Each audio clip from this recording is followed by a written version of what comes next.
سلامونه دوستانو، په دې هیله چې ټول به راته روغ او جوړ په روان نړیوال جنګ کې به د افغانستان کرکټ ملي لوبډله خپله وروستۍ لوبه نن د ساوت افریقا پر وړاندې ترسره کوي، چې دغه لوبه د هند په احمدآباد کرکټ لوبغالي کې ترسره کیږي، چې دغه پیچ د بیټینګ لپاره جوړ دی او د بالینګ سره مرسته کولی شي. نو افغان لوبډلې سره هم بیټینګ ته هم بالینګ ته د ساوت افریقا پر وړاندې به یو ښه لوبه وکړي. افغان اتلان به نن ماپښین د افغانستان پر 1 بجه باندې د ساوت افریقا پر وړاندې باندې د لوبو ډګر ته ښکته شي. افغان اتلان 2 ورځې وړاندې د هند احمدآباد کرکټ لوبغالي ته رسېدلی دی، چې هلته خپل تمرینات هم ترسره کړي دي.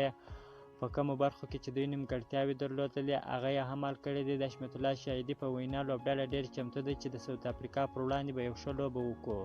ساوت افریقا او افغانستان تر دا مهاله په 53 اوریزو لوبو کې سره مخ شوي دي، چې افغانستان تر اوسه ساوت افریقا لوبډلې ته ماته نه ده ورکړې. ساوت افریقا لوبډلې به افغانستان ته 3 ځلې ماته ورکړې ده، خو په روان نړیوال جنګ کې به افغان لوبډلې ډېرې غټو ټیمانو ته ماته ورکړې ده، چې ورلډ کپونه یې ګټلي دي، لکه انګلینډ، پاکستان، سریلانکا لوبډلو ته ماته ورکړې ده. دا د افغان کرکټ مینوالو دپاره د ویاړ خبره ده. په روان نړیوال جنګ کې د افغانستان کرکټ ملي لوبډلې قهرماني وکړه. د ټولو افغانانو دا هیله وه چې پاکستان ته ماته ورکړي. دا زموږ دپاره نړیوال جام ګټل دي. افغان کرکټ ملي لوبډلې پاکستان لوبډلې ته په 8 ویکټو شرموونکې ماتې ورکړله او دغه اتلولي د افغانستان په نوم ثبت کړله.